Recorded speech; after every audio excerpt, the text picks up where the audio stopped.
I wrote about 109 mysterious deaths or suicides in the U.S. military in a very short period of time, and I found that most of those were connected to covert operations in one way or another. The next real evolution came in 1996 after my confrontation with the CIA director Deutsch, John Deutsch, at Locke High School. You know, I remember standing up saying something like, you know, I am a former Los Angeles police narcotics detective. I worked South Central Los Angeles, and I can tell you, Director Deutsch, emphatically and without equivocation, that the agency has dealt drugs in this country for a long time. And the room exploded. I had been saying that CIA was dealing drugs for 18 years. I mean, I'd been shot at for it. I'd been forced out of LAPD. I'd been trashed. I'd been called crazy. In the course of the IG's investigations and Fred Hitz's work, you come across evidence of severely criminal activity. Will you tell the American people the truth? We will bring the people to justice and make them count. Like so often when they promise justice, there isn't any. It was whittled and tweetered down. There were some very mysterious deaths involved. Congressman Julian Dixon was at that meeting, had a very sudden heart attack, which led to the publishing of the first issue of my newsletter in May of 1998, From the Wilderness. I sat down and wrote a few pages out, like 8 pages, I think. I mailed it to 68 names. And over the next 8.5 years, From the Wilderness grew to have as many as 60 members of Congress as subscribers, professors at universities around the world, government officials. One of my first exposés after CIA and drugs was that I proved CNN was absolutely lying in something called the Tailwind Scandal of 1998, where CNN had correctly reported, their producer April Oliver had reported that CIA had used sarin gas in Laos during the Vietnam War, and Henry Kissinger authorized it. 4 different A-1 pilots who dropped the gas. In spite of what the Pentagon said. CNN, you know, rolled over. Henry Kissinger called. Oliver was fired. Pat Tillman series that I broke in my newsletter, all 7 parts, that was what broke the Pat Tillman expose that brought down 9 officers or got them disciplined. The government violated its most basic responsibility. But my economic predictions then, we had it so right. Problems are several-fold behind the economic crash that is coming that will be nothing like we have ever seen before. In 2006, we said, get out of debt right now.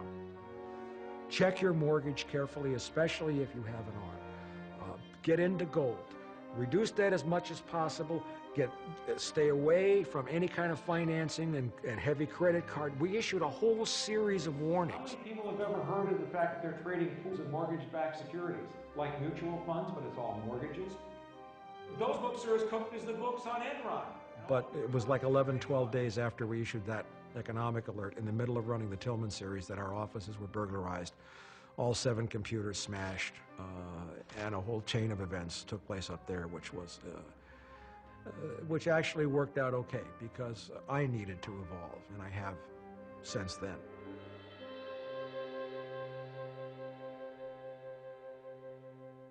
There was a period after, you know, so many years of deliberate attempts to sabotage my operations, 4 of which we connected in one way or another to the FBI. I published that I had retired. I said officially that I had retired. What I had, and at that point, given the way I felt, that was a pretty honest statement. I didn't know that I would bounce back, or that there was a 3rd or a 4th wind to come inside of me. But that also is the image that I wanted out there, just to take the heat off me, at least until Bush and Cheney got out of the White House, because that's where the heat was coming from. From them personally? I mean, from their administration, or from the, you know, the people that ran the CIA, that ran the FBI? Who was that pressure coming from? I have absolutely no doubt that Richard Cheney and Donald Rumsfeld took an intense personal interest in me and what my newsletter had published for all the years of the Bush administration. That's about as specific as I care to get.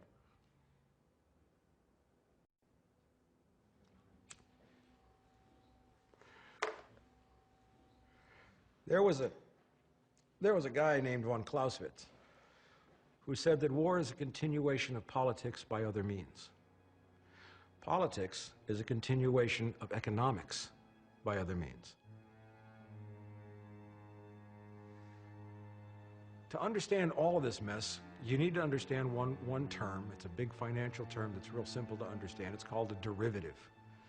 A derivative is any financial instrument which is derived from the inherent value of something else that's tangible.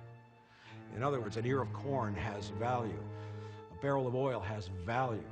If you have a house and a mortgage, that's fine. When you start doing mortgage-backed securities, packaging and bundling, that's called a derivative. As of the start of the collapse, which let's peg at September of 2008, there were derivatives with a notional value, meaning that if you added up all the pieces of paper, were worth $700 trillion. In other words, if they all cashed out at once, you would need to have $700 trillion in cash, and of course there isn't that much money. So with all of these hedges and derivatives and puts and calls, those are all derivatives, and all these other things they do, all they cared about was making the minimum monthly payment on the credit card bill. In other words, to service the $700 trillion in notional value derivatives, they had to pay a certain amount of cash every month, and God forbid they should all come due. What's happening with all of these bailouts, which are now around 11 trillion if you add up all the US bailouts, they're chasing a $700 trillion derivatives bubble down the drain.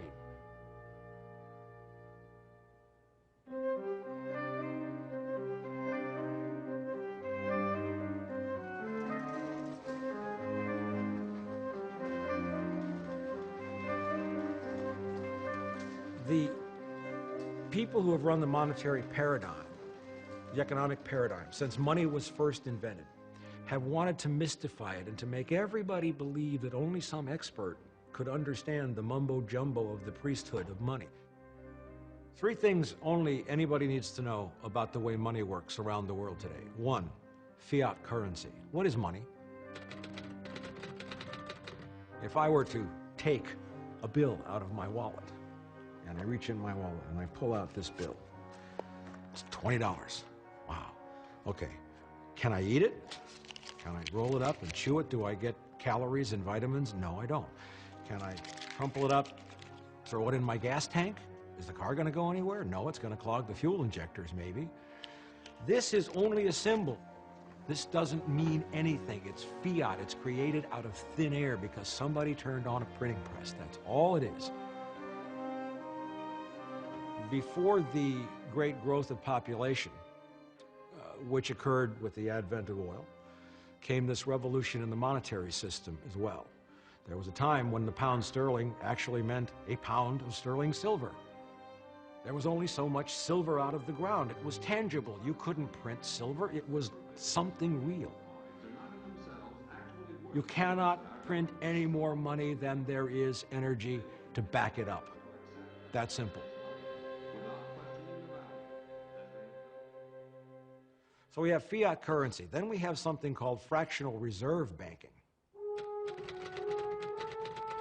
If you were to bring me in a $10 deposit, I could make $90 worth of loans based on just having that $10 in my drawer, because it's all calculated on the premise that not everybody's going to come in and want their cash all at once. That's called a run on the bank. So they have calculated the odds, much as Vegas odds makers do. And said, okay, well, you know, very little odds under normal conditions. When I lend now a total of $100 based on that $10 deposit, that's more money that I create out of thin air. Well, gee, that means that in order to pay off, whoever gets that money has to make more money still to feed in at the bottom to pay the bank so that the bank can create still more money.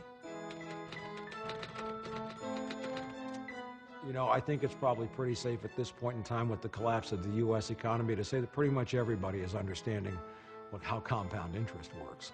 The higher the interest rate on your credit card, for those people who had, 20, 25% cards, That means they're creating that much more money if they don't pay cash every month. What I have just described is a pyramid scheme. We live in an infinite growth paradigm, which requires growth forever. It's not that Bernie Madoff was a pyramid scheme or Stanford was a pyramid scheme. The whole economy is a pyramid scheme. The whole global economy cannot be sustained. It requires infinite growth. But infinite growth collides with finite energy. First law of thermodynamics, energy can neither be created nor destroyed. The second law, energy converts in only one direction, from usable to unusable. That's called the law of entropy. Things break down, and in every energy transaction, some energy is always lost. So you have finite energy, and you have a financial paradigm which demands infinite growth, and we are at the point of human history where the infinite growth paradigm collides with something that is more powerful than money is.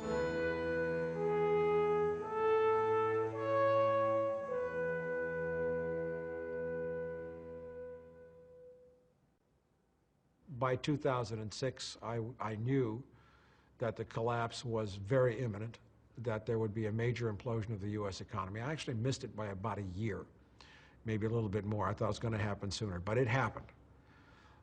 And now that it is happening, these pieces are falling exactly as if everything else we had written, said, done, all the peak oil activists, all the sustainability advocates, our map was proving deadly accurate.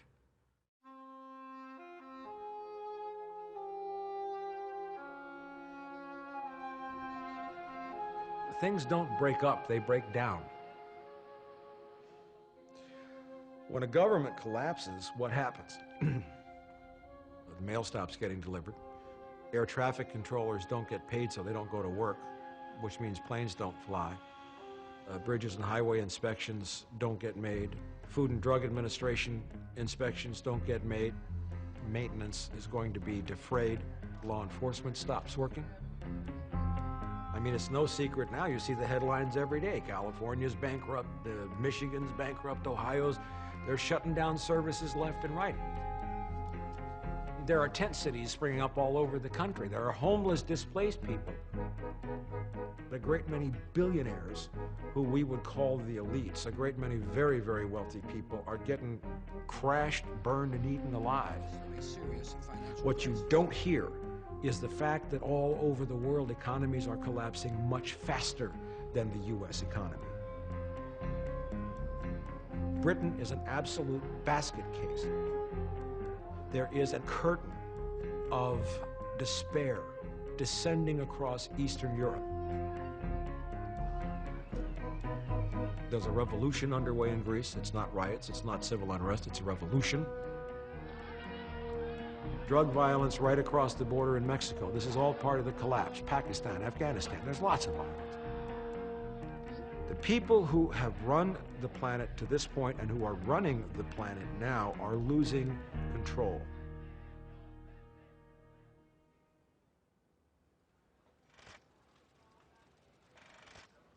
Have I ever been called a conspiracy theorist? Of course I've been called a conspiracy theorist.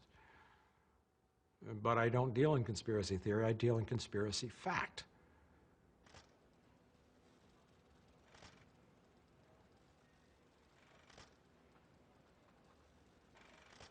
You know, somebody once said to me a long time ago, and this was probably back in '84, "Climb down off the cross, asshole, we need the lumber." I am not a messiah. I am not responsible for saving anybody. The only person I'm responsible for saving is me. What I see now is the end of a paradigm that is as cataclysmic as the asteroid event that killed almost all the life on the Earth, and certainly the dinosaurs. Now, the dinosaurs were kings of their paradigm. And a paradigm is what you think about something before you think about it.